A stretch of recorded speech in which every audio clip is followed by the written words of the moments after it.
महादेव जी के शरीर से देवी का प्रकाट्य और देवी के भूमध्य भाग से शक्ति का प्रादुर्भाव।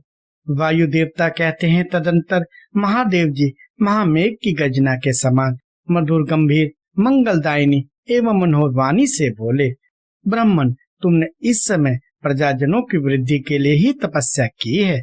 तुम्हारी इस तपस्या से मैं संतुष्ट हूँ और तुम्हें अभिष्ट वर देता हूँ। इस प्रकार परम उदार और स्वभावता मधुर वचन कहकर देवेश्वर हर ने अपने शरीर के वाम भाव से देवी रुद्रानी को प्रकट किया। जिन दिव्य गुण संपन्ना देवी को परम वेत्ता पुरुष परमात्मा शिव की पराशक्ति कहते हैं तथा जिनमें जन्म और मृत्यु और जरा आदि विकारों का प्रवेश नहीं है, वे भवानी उस समय शिव के अंगों से प्रकट हुई।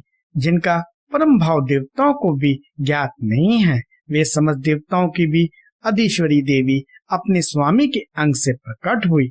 उन सर्वलोक महेश्वरी परमेश्वरी को देखकर विराट पुरुष ब्रह्मा ने प्रणाम किया और उन सर्वज्ञ सर्वव्यापिनी सूक्ष्म सद्भाव से रहित और अपनी प्रभा से उस संपूर्ण जगत को प्रकाशित करने वाली पराशक्ति महादेवी से इस प्रकार प्रार्थना की। ब्रह्मा जी बोले, सब जगन्मयी देवी, महादेव जी ने सबसे पहले मुझे उत्पन्न किया और प्रजा की सृष्टि के कार्य में लगाया। इनकी आज्ञा से मैं समस्त जगत की सृष्टि करता हूँ, किंतु देवी मेरे मानसिक संकल्प से रचे हुए देवता आदि समस्त प्राणी बारंबार सृष्टि करने पर भी बढ़ नहीं रहे हैं। अतः अब मैं मैथुनी सृष्टि करके ही अपनी सारी प्रजा को बढ़ाना चाहता हूँ।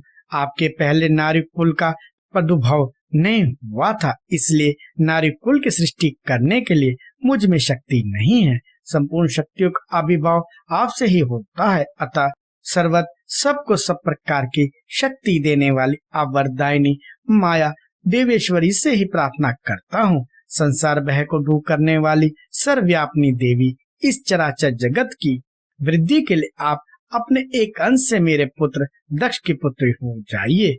ब्रह्मयोनि ब्रह्मा की इस प्रकार याचना करने पर देवी रुद्रानी ने अपनी मुहों के मध्य भाग से अपने ही सम्मान कांतिमती एक शक्ति प्रकट की। उसे देखकर देवेश्वर हर ने हंसते हुए कहा, तुम तपस्या द्वारा ब्रह्मा जी की आराधना करके उनका मनोरथ पूर्ण करो। परमेश्वर शिव की इस आज्ञा को शिरोधार्य करके वह देवी ब्रह्मा जी की प्रार्थना के अनुसार दक्ष की पुत्री हो गई। इस प्रकार ब्रह्मा जी को ब्रह्म रूपनी अनुपम शक्ति देकर देवी शिवा महादेव जी के शरीर में प्रविष्ट हो गई। फिर महादेव जी भी अंतर्ध्यान हो गए। तभी से इस जगत के भीतर स्त्री जाति में संभोग प्रतिष्ठित हुआ और मैथुन द्वारा प्रजा की सृष्टि का कार्य चलने लगा।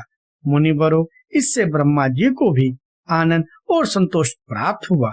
देवी से शक्ति के प्रादुर्भाव का यह सारा प्रसंग मैंने तुम्हें कह सुनाया। प्राणियों की सृष्टि के प्रसंग में इस विषय का वर्णन किया गया है। यह पुण्य की वृद्धि करने वाला है, अतः अवश्य सुनने योग्य है। जो प्रतिदिन देवी से शक्ति के प्रादुर्भाव की इस कथा का कीर्तन करता है, उसे सब प्रकार का पुण्य प्राप्त होता है तथा वह शुभ लक्षण पुत्र आता है।